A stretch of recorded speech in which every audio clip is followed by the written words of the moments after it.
Hi, this is Amanda de Cadenet, and I'm here to let you know that if you want to stay connected to me and the conversations I'm having, and most importantly, if you want to support this podcast, the best way for you to do it is to sign up for my Substack. That is where I share the more personal lessons I'm learning, extra wisdom from my guests, plus the tools I'm gathering from the various teachers in my life. The way you get access to all of this is by heading over to www.amandadecadenet.substack.com and just sign up. Put your email in. It's totally free. So head over to www.amandadecadenet.substack.com. Hello and welcome back to The Conversation with me, Amanda de Cadenet. Today, I'm joined by someone who has profoundly influenced the way that so many of us think about identity, creativity, and the courage it takes to begin again. I am really thrilled to welcome the wonderful Elizabeth Gilbert, who's here to talk about her brand new book, All the Way to the River. It is a deeply intimate memoir about love, loss, and the journey back to herself. Liz has often said she writes the books she wishes she had a decade ago, and that this one, more than any other, is the book that she always needed to read. Liz, welcome to The Conversation. All right. Hi, Liz. Hi. It's so exciting that you're here. I'm so happy to be here. Truly, I'm so thrilled to be sitting opposite you. You have no idea. I've been just manifesting this moment. So truly, thank you very, very much. It's an honor to be here. Thank you. You're so welcome. And we're here to talk about your wonderful book, All the Way to the River, which, wow. I mean, I did get myself an advance copy. When I saw that the description of the book was love, loss, and liberation, I was like, oh yeah, this is my kind of a book. At the time I was navigating the loss of my dad, the death of my dad, and a long-term 23-year-long relationship coming undone. And I was desperate for liberation. I still am. And so I got an advance copy of your book, and then I sort of promptly called our mutual friend Suleika Jawad and Elena Brower, and I said, I must interview Liz Gilbert. She speaks my language, and your wisdom and insight is truly, I think, what the world needs right now. So here we are. And I've been looking forward to this for a long time, so thank you. It's so nice to meet you. I know so many people who know you and love you, and so it's just... obviously, the next lily pad on the pond is this. Indeed. Thank you. From one lily pad of good person to the next, we find each other. Indeed, we do. Yeah, that's very true. Yeah. So in the first chapter in this book, you say, there are not a lot of women out there who will publicly admit to being a sex and love addict because it sounds pretty gnarly. Yeah. And I think let's just start there, shall we? Yeah. Okay, let's do it. Let's do it. Yes, I volunteer to talk about being a sex and love addict. Yeah. Okay. Yeah. So when did you first identify as a sex and love addict? Well, the long version of that is that I've always known that there was something wrong with me in the way that I related in sex and romance, that I could sort of explain it away sometimes by being like, I'm just a free spirit. I'm really passionate. I'm blah, blah, blah, blah, blah, fill in the blank. But I don't think there's anyone who would look at, if you charted my romantic history and you just laid it all out, I don't think there's a single person who would look at that and be like, that's an emotionally stable and well and healthy human being. Right. You know? Right. Like, so there's a level at which, like all addicts, I always knew, but I didn't know that there was a name for it, and I didn't know that there was a program for it. And it's also not as if I haven't spent my lifetime trying to get it in order. Right. Like, it's not like I've been like, this is cool, let me just keep doing this. Right. Like, I mean, I have certainly done all that I could do within my power to not keep replicating the same scenario again and again and again and again, while I constantly kept replicating the same scenario again and again and again. The official answer for like, when did I get sober in a program of recovery for sex and love addiction, was that I went to my first meeting in 2017, 2018. A friend 12-stepped me into it and was like, bitch, you was sex and love addict. Yeah. And you were like, hell no. And there's a room for that. And like, I've watched you hurt yourself this way again and again and again. And I went to meetings in a 12-step recovery program for that issue for a couple months. And then I was like, listen, I'm a lot smarter than other people. I got this. So I've read the literature. I've heard the stuff. Thank you. I'm better now. I'm good. And then I went out and picked up a brand new, totally destructive relationship and then came back a year later, quite sincerely, humbly, and earnestly. Like the way I describe it in the book is like, I turned myself in like a career criminal. I just walked in and I'm like, okay, I'm out of the game. Like, here's my gun, here's my badge. I got to get off the streets, like, and then from that point forward, I just did whatever was recommended. So do you consider yourself to be in recovery from love addiction now? Yes. Okay. And what constitutes an abstinence from love addiction? Because obviously in other 12-step programs, when we're dealing with substances, it's easy to understand. To tell when you're using it. Like, oh, I'm not picking up that drink or that drug. But how does it work with people? So I'll keep it on my own experience because it's a subtle program. I mean, any of the 12-step recovery programs that aren't about substances are tricky for that exact reason, that it isn't always clear. I'll tell you how I approach this program and how I approach my own recovery. And again, this is just me. I treat this thing exactly like it's a substance abuse issue. So I put it down. Like I didn't put it down. I didn't put down intriguing, flirting, acting out, seeking romantic and sexual validation from others. I didn't put it down for like 90 days. I'd be like, I'm going to give myself a 90-day break and then go right back into what I always do. I didn't put it down for a year. I was like, I'm putting this down because I don't know how to do this without hurting myself. And I'm going to put it down until the God of my understanding tells me to pick it back up. Oh. And that's because I'm turning my will and my life over to a higher power. So you surrendered. I put it like the way it was worded to be by what I call God was, sweetheart, put this on the divine fire and don't reach in and pick it back up. Like, just don't. Just like, don't ask how long it's going to be. Don't take a vow of celibacy because I can't keep vows. Like, I'm big. Yeah, and I'm we do this a day at a time as well. So exactly. So it's like, I just put it down and I was like, I'm out until a higher power than me directly tells me to get back in. And that was 6 years ago. Wow. Congratulations. Yeah. And I mean, it's just, it hasn't, every time I talk to God and be like, should I date? The answer is like, LOL. Wow. Did you go through a withdrawal process? Hell yeah. Okay. Let's talk about withdrawal from love addiction. I also want to make very clear, this is not necessarily what other people do. Sure. This is just your experience. This is what I had to do because I'm a low bottom sex and love addict. I am a skid row blackout junkie sex and love addict. I'm a bad case. Like this is, I can't even begin to think that I can mess with this stuff without a program. It's very clear in reading your book that you reached a bottom with the sex and love addiction that brought you to your knees. And one of the hardest things that I have experienced is withdrawal from a person. I'm sober a long time, and drugs and alcohol were nothing on withdrawing from a person. Yes, I've heard that many times from people who said it was easier for me to give up heroin than it was for me to give up this person, or even at a more subtle level, it was easier for me to give up drinking and cocaine than it was for me to give up a dream. That there might someday be a person who will make this all be okay. Right. Who can fix the whole, the endless hole inside me. Yeah. And like, so it's not even necessarily for me, the withdrawal, although I did have withdrawal from a person, it was also from a dream. It's like, I gave God as my like holy sacrifice and my like, I'm coming to be with you now, God. I gave God my fantasy. Like that this will ever work for me. I was like, I'm just going to give this to you. I'm giving this up. This is my number one strategy for how to survive Earth is find somebody. Like that's been my strategy for as long as I could make it my strategy. And I gave that strategy up. And that's what I went in withdrawal from, was from the dream. What was that experience like for you in that withdrawal process?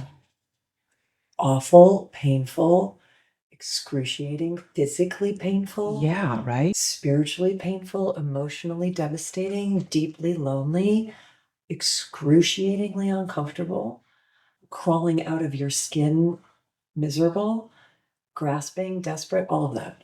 And the thing I think that was the most agitating for my spirit about it was I entered into a bunch of 12-step recovery rooms that are all about relationships. So I'm in all the relationship programs in the 12-step universe because that's where my pain is. And Sure. that's where my longing is, and that's where my hurt is. So the family relationship programs, Yes. I love addicts relationship programs, Same. save me, Yes. anybody who's my mother relationship program, like all of those, right?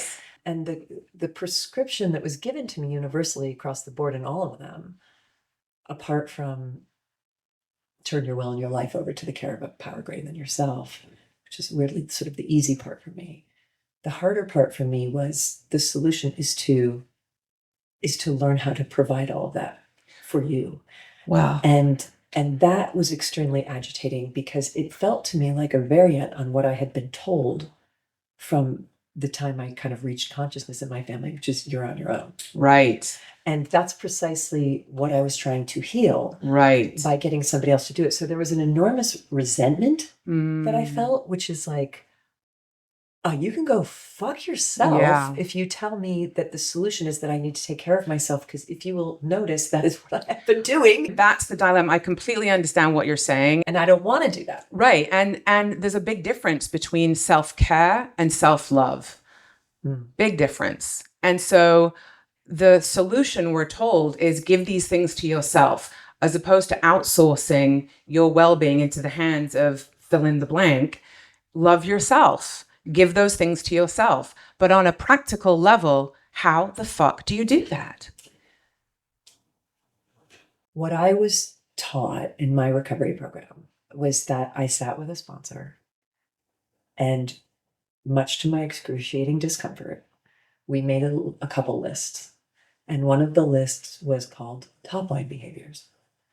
And one of the lists was called bottom line behaviors. And top line behaviors were things that... Different to a top and a bottom. Slightly. A different kind of top and bottom negotiation. Yes, exactly. Than what one was used to. Than what one might have done in the past. Yes. So it's like, if you want to top out, here's how. So bottom line behaviors included things like flirting, intriguing, fantasy, catastrophizing. Something that I learned was called digital cutting.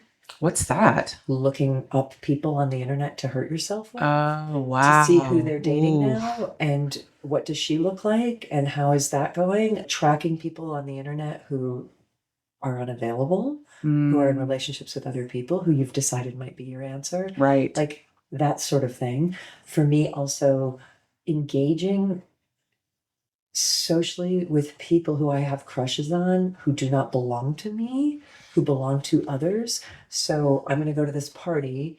There's somebody there who I think is hot, who happens to be married. Right. And so my direction is, you don't sit in the kitchen with them and talk to them for 2 hours, Liz. Was there a period of time when you chose to not go to the party? Now, 6 years later, you can go to the party, right? Yeah, there's a couple of things that I avoided very specifically, because it's like, this is not only unhealthy for me, this is unhealthy for other people as well. Right. So the instruction there would be like, when you go to the party, you're going to sit with the moms. Right. In the other room, and you're going to talk about their kids. Right. You're not going to sit with like the super exciting hot person. Oh my God, it's just so less fun. Right? Oh, yeah. It's 100% less fun. Yeah. But also, honestly, Amanda, I'd hurt so many people with the things that I do. It's not even just about like hurting me. You know, like I've broken up people's relationships. I mean, they did it too, but it was like, these are families. These are people who are like, there are children involved. You know what I mean? And it's like, it's so against my true nature to cause harm. But when I start, when you're in your addict is alive, into my addict shit, I will not only hurt me, I'll hurt others. And that I can't actually bear doing that anymore. Like I can't take another round of hurting someone. Like I can't. or the peripheral people who get hurt. I can't do it. I've done it so long and it's hurt so much. So, and the collateral damage is so huge. So these are bottom line behaviors. Clearing off my phone any picture that I have of anybody that Wow. stimulates what we call ecstatic recall. Like, I'm going to go back and look at this picture and remember some super hot thing. All of that, cleared it off my phone. Like, cleared off the same way that an alcoholic would get rid of every bottle in the house. Yeah. Phone numbers that I blocked. People who I stopped following on social media. Like, this is all bottom line stuff. And then top line stuff is things like go for a walk, have a salad, go have lunch with a friend who cares about you, do yoga. And my rage when this was presented to me, Yeah, I can imagine. when I was like, you want me to replace This with that? the hottest substance Yeah. on earth With a fucking salad? with a fucking salad with a little more protein? Yeah. You know, like Oof. prayer, meditation, service, like all of these things. And I was just like, no. And my higher power, who loves me and thinks I'm adorable, was like, you don't actually have to do this, sweetheart. You can just keep doing what you always do. Right. Like, I've given you and I were talking before this about like how long we've been in this game of sex and love addiction. So I have been deep in the paint in this game for 35 uninterrupted years. From the age of 15 until the age of 50, there was a total, that's 35 years. There was a total of 6 months total when I was not with somebody. Yeah, I And understand. in I those relate to periods that. when I wasn't with somebody, I was working something up with somebody. Right. Yeah. Like I had people on the hook. I had stash. The back burners, I call them. Yeah, I had stash like Yeah. every addict. I had a list. I remember, I mean, it shatters my heart to remember this and to share this. But I remember going through a horrible breakup when I was 23 with the first person who I called my first qualifier, meaning somebody who qualifies me for these programs. Right. Somebody Your who first hostage. my first crack house of a person. Right. Right. And I remember like writing in my journal to comfort myself a list of names of people who I knew I could call who would want me. Just a list of names. And like, what is that but stash? Like, what is that? But also, I've been thinking a lot about where does this wound come from? Because it is so deep. I liken it to, one of those splinters that you get that is so small, you can't even see it on the surface anymore. It's so deep in there. And yet it is causing so much pain to you. And how do you get this thing out? Because so many women I know have this issue. Yeah. And I've been able to recognize it in myself for many years.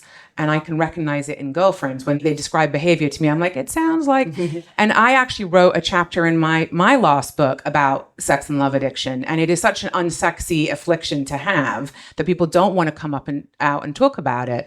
But I know how many people have it. And so I did talk about it. And it's like, I still can't really understand where it comes from. This deep, deep need to outsource your existence to someone else. I could probably give a psychological answer, and I'm sure somebody more trained than me could talk about attachment wounds. Right. And all of the answers would appear to be in there. I think somebody from a spiritual perspective could talk about karmic wounds. I can't know. I know that a lot of the people in the rooms that I sit in had very similar childhood experiences to me that led to a deep sense of inner pain, an essential lack of esteem. And we can also talk about this from a cultural perspective, that women are, trained since birth to believe that when you find that person, then you are whole. Then you are whole. And we're a little bit doomed. Yeah. And also, I mean, maybe there's oxytocin and estrogen, these powerful hormones that make us long to connect. I mean, it's basic kind of Darwinism. We are wired to connect. Yeah. As we say in recovery, it's instincts that have run riot. Yeah. It is our instinct to connect. And that is a healthy, appropriate want and need to have. It's just that it's gone off the rails. And interestingly, although my behavior makes me look like a binger in terms of somebody who binges on love, it is actually a kind of anorexia, because what I'm doing is starving myself of the true intimacy which is I'm so connected to me. This is what true intimacy feels like to me now. I'm so deeply connected in such a tender and loving way to the little spirit in me who I was given to steward through life. And the way that I see it now is like what I call God, but we can call the universe or Tao or nature, which I do think runs at an intelligence level greater than mine, than what I can see. Implanted inside of me this little creature who is like, this is you. Like, and your journey through life is going to be to safely steward this little being through life. And do you want to accept stewardship, loving stewardship over this being, or do you want to keep trying to find somebody else who will do it? Right? Like, that's the fundamental question. And because I believe that if there's anything we can know about God, it's that God loves freedom. So God gave me the freedom to make that choice and be like, gee, you want to take stewardship over this little being who needs so much love and who needs so much reassurance and who needs so much attention and who needs so much validation, so much so that I burn through people because I exhaust them with how much I need. Well, you talked about this in All the Way to the River. You talked about lava, which I had never heard. Love, attention, validation, and approval. That's the drug that I need. When I read that in your book, that acronym, I was like, that is, I mean, what else is there? and the innocence that we have and the innocence with which I see myself, and part of the reason that I'm comfortable talking about my sex and love addiction is actually out of a sort of deep sense of my own innocence, is like, well, honey, of course you need that. Yeah. Right. And also, what a good guess to think that someone can give it to you, because it's like the first guess we have. Yeah. It's like and the beautiful, like all drugs, the reason it feels like that's such a good idea is because it works. It does. It works for a while. It doesn't, like every drug, right? And so what I need, what my little inner being who was given to me to steward through this journey at Earth School needs and has always needed and deserves to have is a loving, sober, responsible adult woman who makes her first priority. Right. Like, that's what I need. I don't need some dude or some woman who isn't even making themselves their first priority. Right. And those are the people that we outsource to. Exactly. Give the responsibility. Yeah. We give them the responsibility of taking care of us. I'm advocating my entire being and power into you, and you don't even know how to take care of me. 100%. And also, you shouldn't be making me your first priority because you can't. Right. And the amount of attention that my little one inside of me needs is all of it. And no one should be responsible for that except me, because I'm the only one who has all the time in the world for her. Do you think she's needing less attention as you're progressing in your path in recovery? 100%. Please tell me that she does, well, because she's beginning to trust me. And I'll share a story about an early recovery incident that I had where I got to watch I got to chart like the somatic physicality of how this works. So weekday night, I'm doing an interview for some promotional thing that I'm doing on Zoom with somebody, and we ignite off each other. And I don't need to describe to you what that feels like. We each strike a match off the other one instantly. Mm-hmm. And it doesn't matter that they're on another continent. Right. You know what I mean? We're getting drunk off each other. Yeah. We're getting high off each other in a 45-minute conversation that if I didn't have any recovery, I would just be like, first of all, this is destiny. Yes. You know, and that one, that loophole. And secondly, this feeling is the thing I'm supposed to be looking for. Yeah. That's what we're told. Which now I understand. When my body reacts to somebody that intensely, what I now understand is that is not an invitation from the universe. That is a warning. Wow, what an amazing reframe. Because if you think of what it feels like to be afraid, when you're having a fear reflex, your hands shake, your stomach gets butterflies, adrenaline rushes through your body, you can't think straight. That's also what it feels like to fall in love with someone at first sight. Could it be the universe saying, be afraid? Wow. Be afraid. And I think, run toward it, right? Yeah. Like, that's what I've always done, right? Because anybody who I ignite with that fast, I guarantee you they have the same wound I have. Yep. I guarantee you our diseases are coming out to play, and it's going to end very badly for everybody, right? So that's happening in this conversation. I'm getting high as balls off this person. I mean, cortisol through the roof. I am high on the internal pharmacy. I do not need The substances. internal pharmacy. I love that. I do not need substances. No substance can get me that high for me. Like that is it, right? And I am up all night thinking about them, tossing and turning. My body is restless. And in the morning, I wake up and I'm like, they're going to reach out to me. I knew it. And I'm fantasizing about them. By the way, this person is 1000% married. 1000% married, not fully married human being who's got 2 kids under the age of 10, right? So I'm now in fantasy land about how we're going to make this work somehow. Right. You know, like there's just a slight inconvenience that they're like, there's an administrative issue. Right. But, you know, but we can handle that. Obviously. Yeah. Hi. So, I mean, look at the energy, look at the vibe, look at the charisma, look at what we release in each other, right? So all of this in my past would have just been a clear path for me. An invitation. So I'm like, oh, you're high. Right? Only because I had been in program for 6 months, weeks, day after day, talking about this stuff in the Rose of Recovery. I'm like, oh, sweetheart, you're high. Wow. So I was like, let's just meditate. Looked at my phone. They had left a message saying, I very gently fell in love with you yesterday, and I kind of wish we could run away together. There you go. Now we have 2 sex and love addicts about to engage, right? Yeah. So the part of me who's an addict is sort of like the teenage iteration of the child who isn't getting seen, right? And the teenage iteration of that is like, this person sees me. So I said to both the wounded child and the teenager. Does your teenager have a name? They're all Lizzie. Mine is called Violet. Oh, I love that. Yeah. Actually, my teenager is Lizard. Lizard. Okay. So yeah. And Lizard is the one who figured out at age 15 how to go get that love. Yes. Oh, 100%. Right? It was the keys to freedom. That's it. Yeah. So bless her heart, she's been like hustling for me for a long time. Yeah. And doing things that she never should have had to do. Yes. To feel make sure that safe. That child gets the care she needs. So I want to map this because I think it's really important.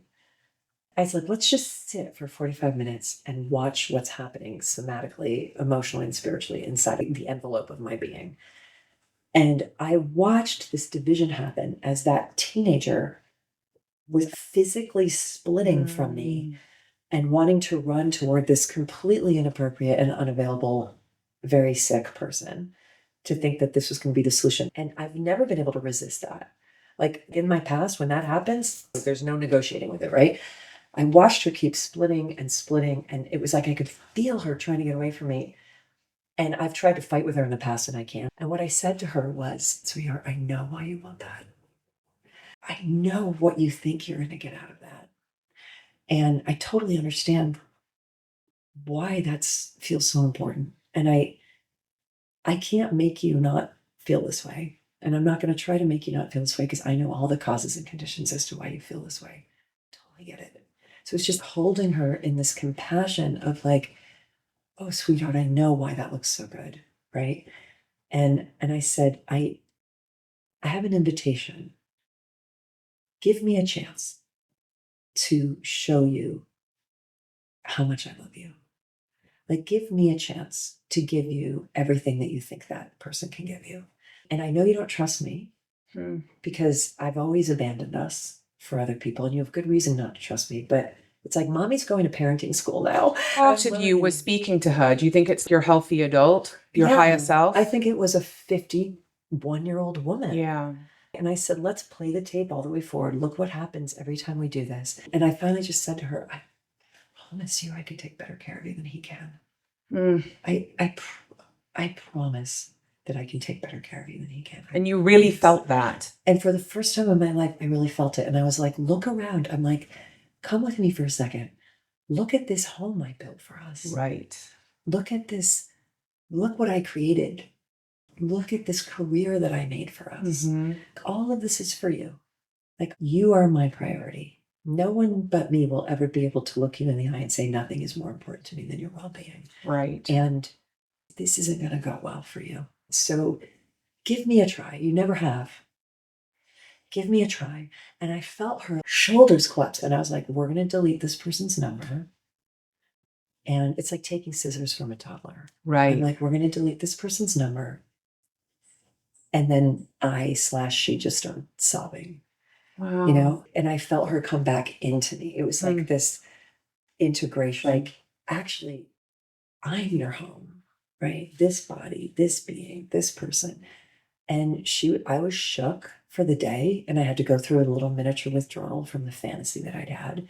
I'm like, we're going to go to a couple meetings. Mm-hmm. We're going to take a really hot bath. We're going to call Leah and we're going to go thrifting. We're going to eat some healthy food. And I know that this is not a substitute for that. Like, I'm not pretending. We're going to have a salad. I'm not pretending that the salad and the friend and the thrifting Yeah. are a substitute for getting high. But neither you nor me nor any part of us can survive another come down from another high. Like, that's the thing. I can't do the come down again. Like, I can't. It's battered me so many times. I can't survive it. So she came with me. And as I've done that, I mean, that's one instance. I could tell you multiple ones. And as I've done that over the past 6 years, what's happening is that she's starting to trust me because she's starting to see, like, oh, wait a minute. Actually, we sort of are thriving. Oh, this person does love me. Right. Like, this person, and every time she sees me take the risk of disappointing someone by saying no, when I'm prioritizing her well-being, she's like, wow, mom's badass.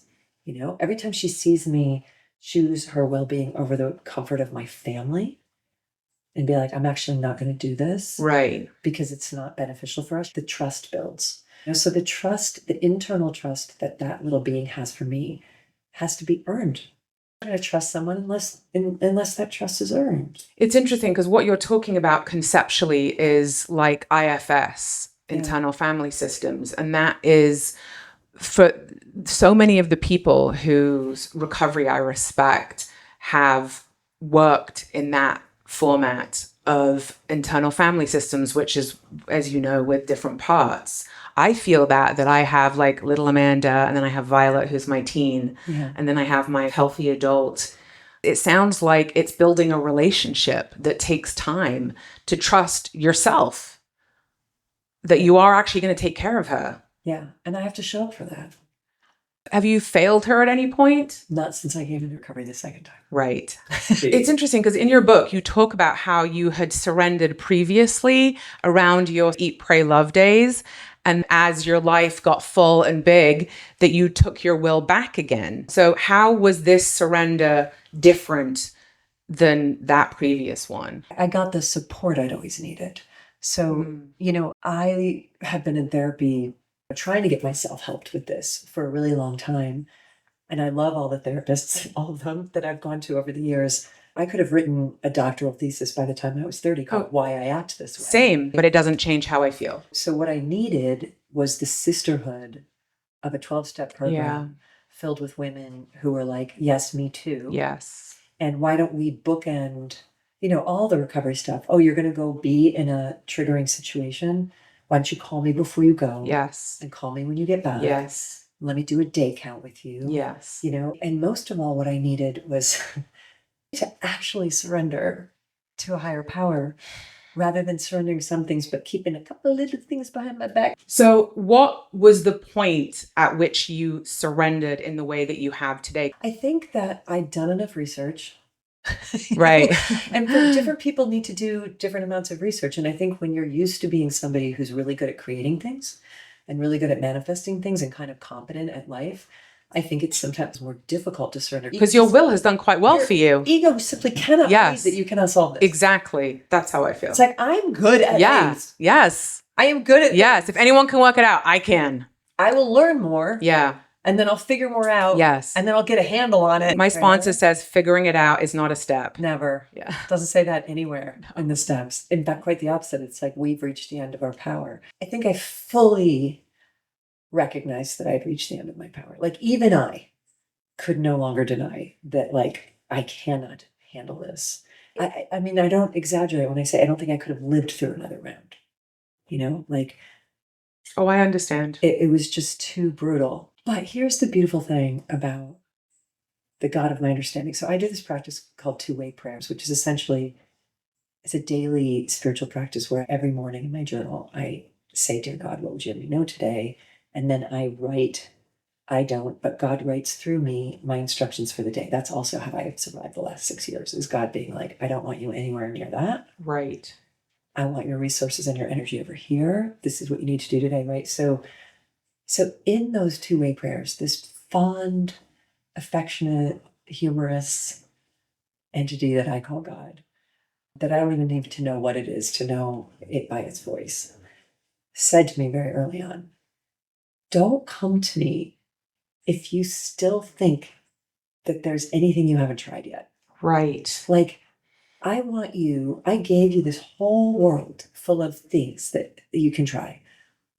Please go try more. Like, if you think ayahuasca will do it, go do some ayahuasca. If you think another partner will do it, go do a partner. If you think an open relationship will do it, do another Right. open relationship. If you think a closed relationship will do it, like, just exhaust yourself with every option. Because when you come to me, and I sort of identify as a bhakti yogi, I'm such a lover of love. God's like, when you come to me, when we get married, when you become my beloved, and when I become your beloved, and when you come to me, I don't want you coming to me because you were forced to. And I don't want you coming to me with the thought that, like, maybe if you'd had one more year out there, you could have, God's like, go find out. That was like a clear direction that came through. Go find out. Call that person. Go check it out. But try it. Like the same way it says in the big book of AA, if you don't think you're an alcoholic, go sit in a bar and see what happens. Well, it also says in our literature, who cares to admit complete defeat? Yeah.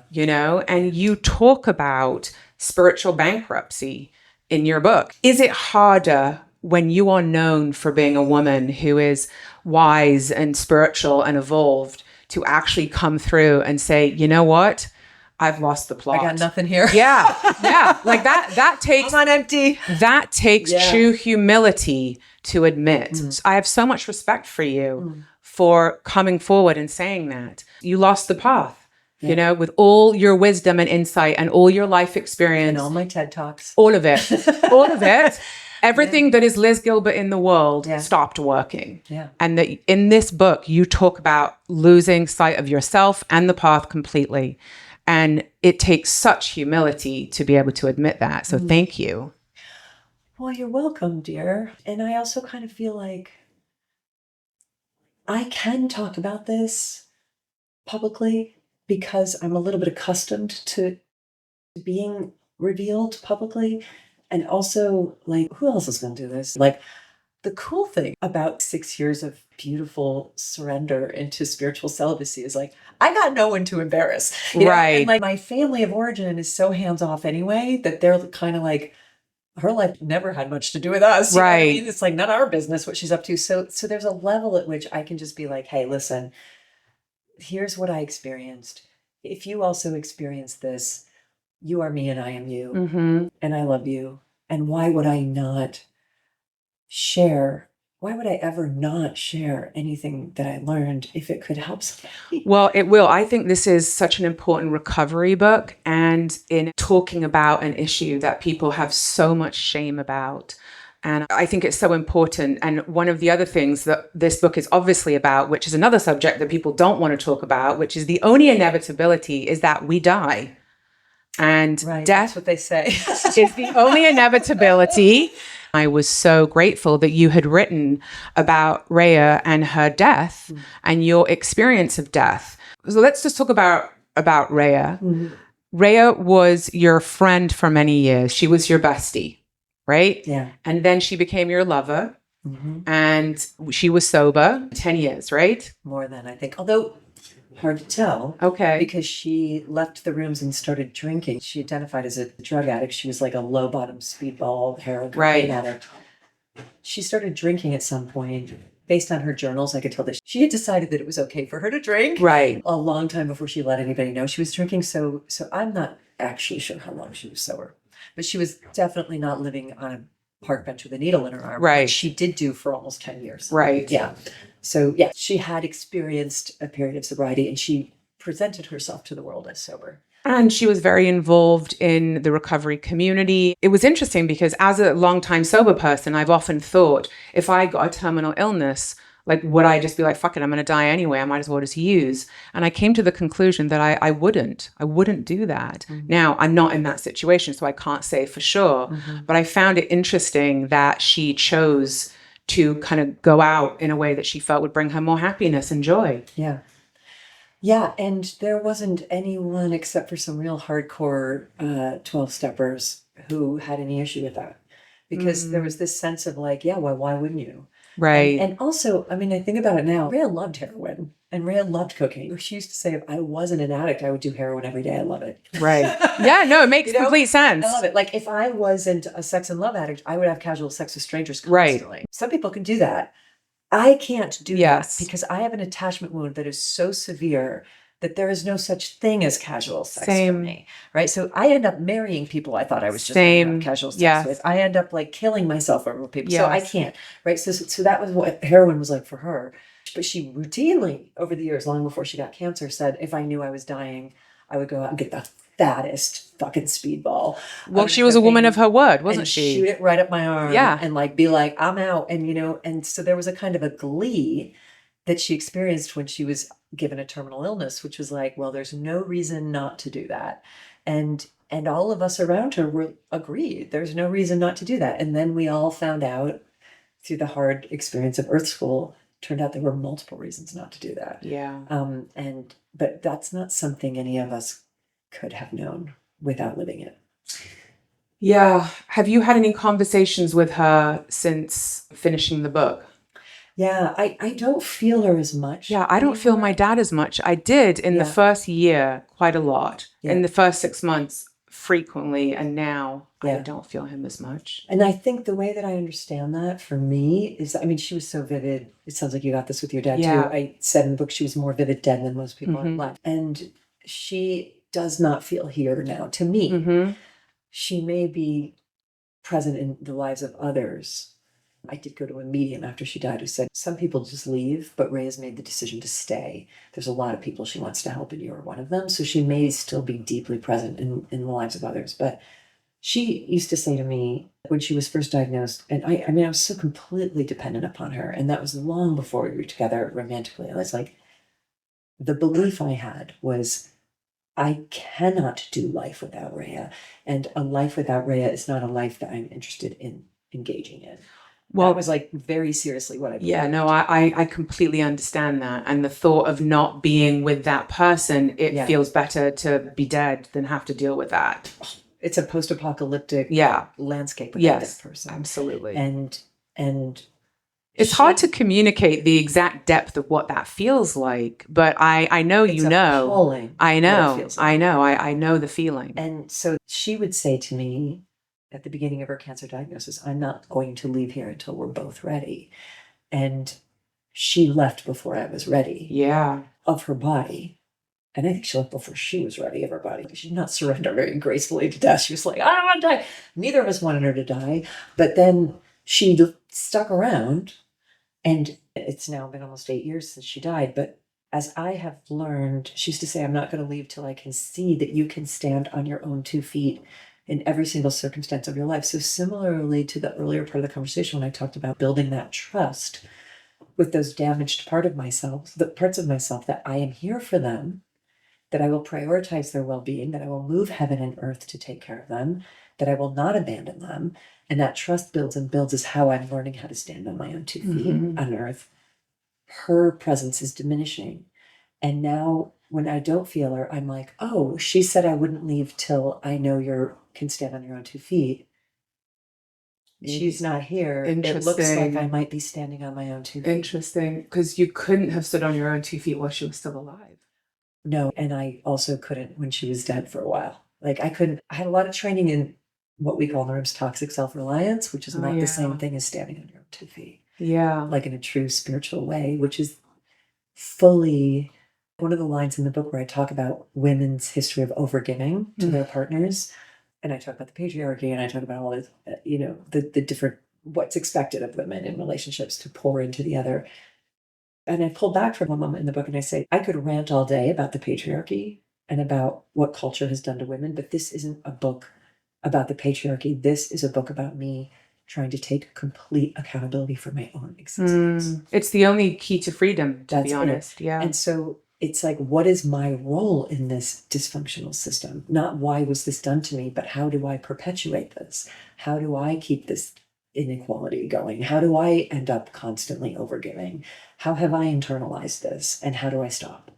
And so that's what the book is about. You know, Glennon was the first person I showed it to, and she said, I think this book is a masterclass in self-accountability. And that's very much the so. only way I think I can get well. Yeah, very much Otherwise, I'm so. always a victim.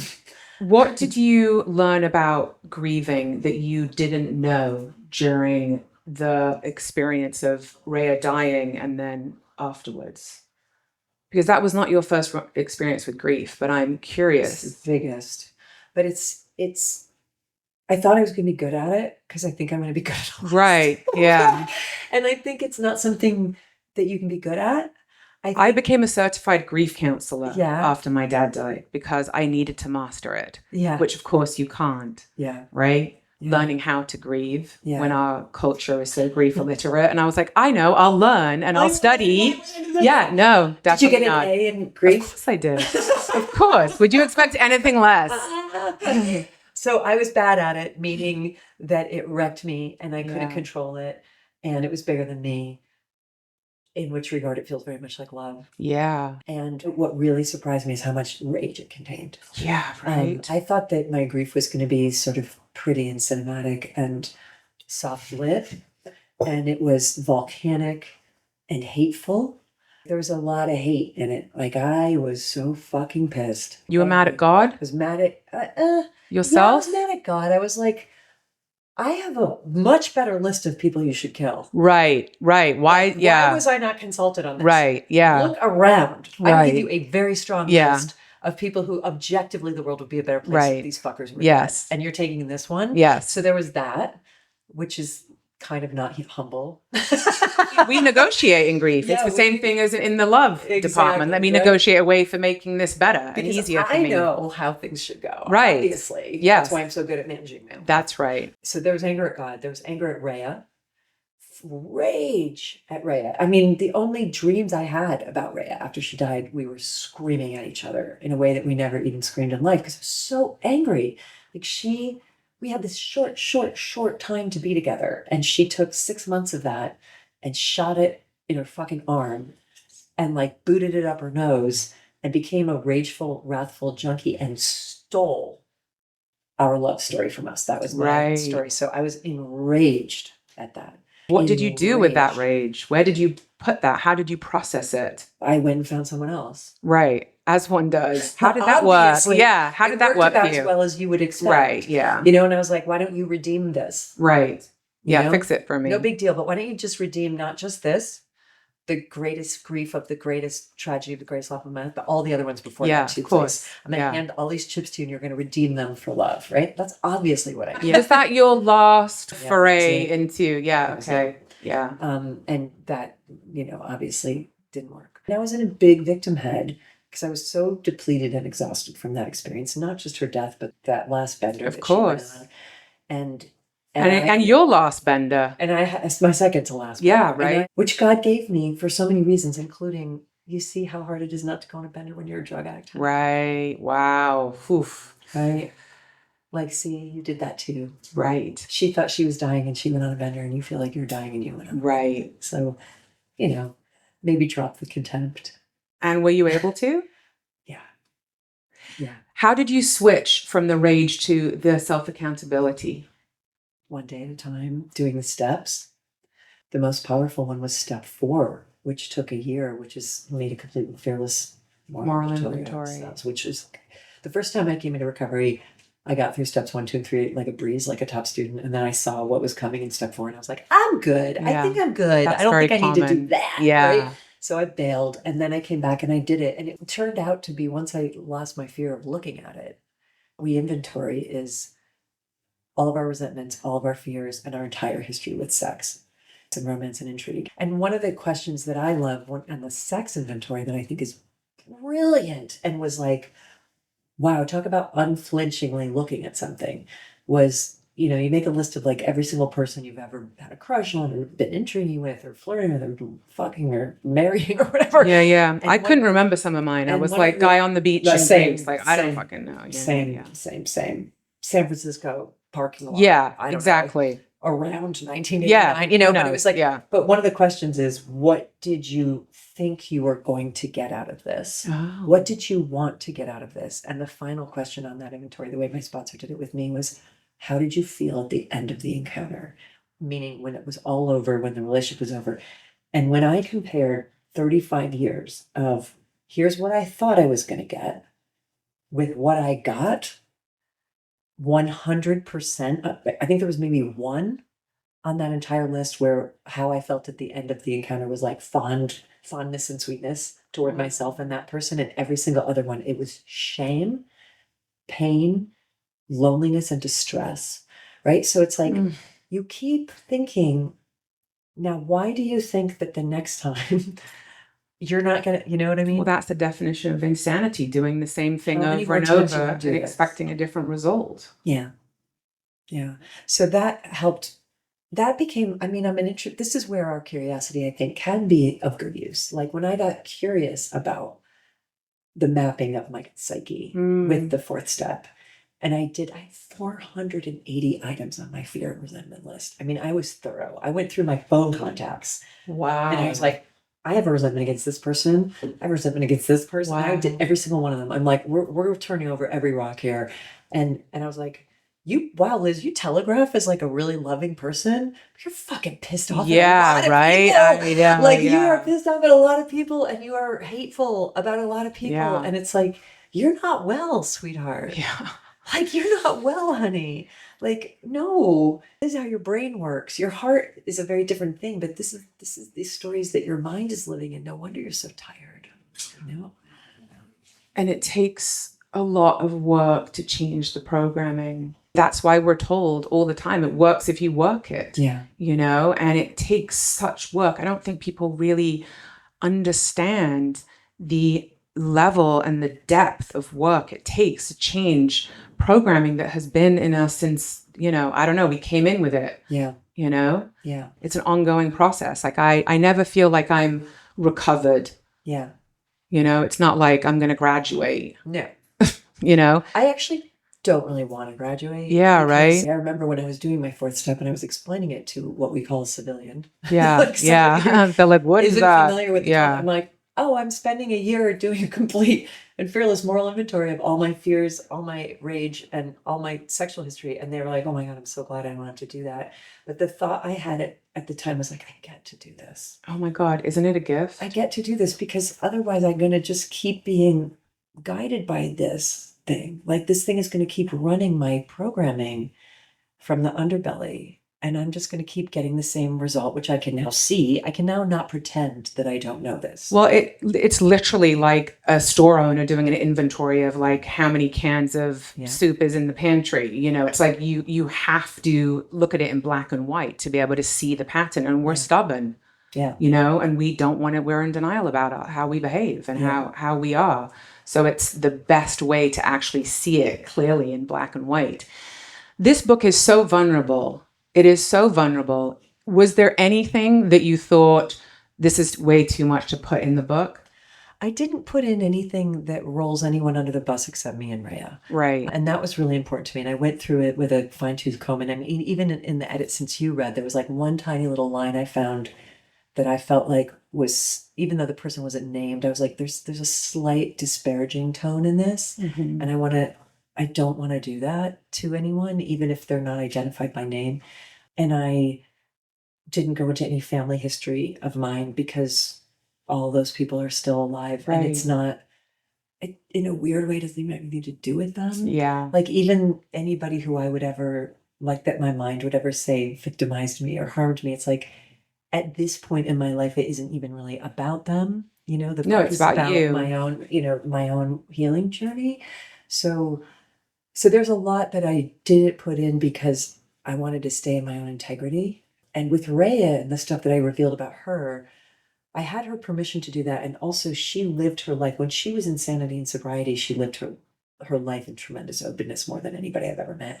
She wrote her own memoir about her own addiction. She made a short film about her own addiction. She wrote music about her addiction. She asked a documentary filmmaker to follow her around while she was dying, including the drugs, like all of it. There was an openness that she had that was fearless. And so I felt that it was part, and she felt that it was part of the contract of our souls, that this was a story that needed to be told fully without flinching from it. So there's nothing I left out about me. There's nothing I left out about her. There's a lot that I left out about other people. That makes sense. What is your hope for this book? I just heard Raya. Oh my God, she just showed up. Oh, hi, Raya. She's like, dude, fucking bestseller. You know, like she's so fucking, that was just in her voice so hard. Oh my gosh, I actually welcome, followed her Raya. for such a long time. She's like, dude, let's fucking make a bestseller. Yeah. I just heard it in her voice and she's laughing. So I just let her say that. I always write the book I wish someone had given me 10 years earlier. You know, Eat, Pray, Love was the book I wished that somebody had given me when I was 30. And my book Committed was the book I wished somebody had given me right before I was getting married for the second time. And Big Magic is the book I wished somebody had given me when I was 18 and wanted to be a writer. And this is the book I wish somebody had given me at birth. Yeah, I was going to say, I wish I'd got this one. As soon as I could read, that just said, like, this is what it's going to be, you know, and this is what some of this stuff means that you're experiencing. And this is why, and there's a way, and there's a path, and you're going to find it. And, you know, I'm Bill W., the founder of AA, used to say, talk about your addiction and recovery wherever you can. Yeah. Because your wellness on any given moment as somebody who is a sick and suffering addict is hope that somebody who's in the cauldron can see where it's like you might not always have to suffer as much as you're suffering, right? So he was a big advocate of recover in public. You know, the anonymity of the program is about protecting the anonymity of other people in the program. But he felt very strongly, tell your story.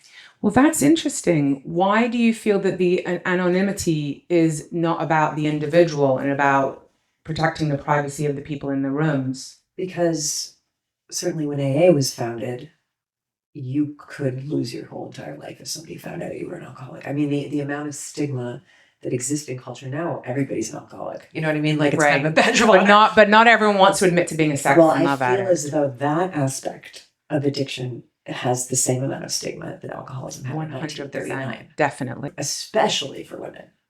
Especially for women. And so that's what I want to do, is use my own story as a way of not being a spokesperson for a program, which none of us should be, but as saying, if it's helpful to you to see what this experience that you might identify with looks like in someone else, of course I will tell you. Yes. You know, of course I will tell you.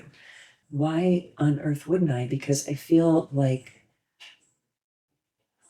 my love and sex addiction turned me into a vampire who uses people in a way that I define a day of sobriety in my life. Going back to your original question, what does sobriety look like? Yeah. Which is something everybody has to find for themselves in this regard, because it's not black and white. But for me, it's very straightforward. There's a couple definitions of sobriety in the relationship programs that I've heard and identified and adopted for myself. One is what relapse looks like often is returning to my original role in the family system. So whatever my job was as a child, if I'm doing that job, then thinking it's my job again as an adult, which in my case is rescue and save everybody. Right. I've relapsed. And then another one is a definition of sobriety for me, of emotional sobriety, is any day that goes by where I'm not using another human being to alter my mind or mood. So my history is I use some people as sedatives and I use some people as stimulants. Yeah. And I'm a speedball love addict, so I go back and forth between sedative and stimulant. And my dream was always to find somebody who was a sedative and a stimulant. Yeah, I mean, that's the ultimate. Yeah. You know, until I smoked her down to the dregs and there was nothing left. And she was like, get the fuck away from me. Why are you following me around begging for more drugs from me? So that's sobriety for me. And when I'm tempted to use, to think that that's going to be my solution, that the way this person makes me feel is going to be my solution, that's when I know I need a meeting. And I know I need to get rid of somebody's phone number. Well, I want what you have. I do. I really do. And I thank you for being so open and vulnerable with sharing your experience, strength, and hope, because there are a lot of people who need to hear that there is a solution for how they feel. And your book, All the Way to the River, really does describe your journey with identifying what this ailment is that you have. And the good news is that there is a solution. So thank you. Thank you so much. It's a delight to meet you at last. Thanks. And thanks everybody for listening. Thank you so much for listening to that fantastic episode. Please like, subscribe, and all that business. It does really help the podcast. And most importantly, come join me on Substack. Substack is where I'm showing the video of the entire episode that you just listened to. So find me on Substack if you want to dig in a bit deeper to the subjects that we talked about in this episode. See you there.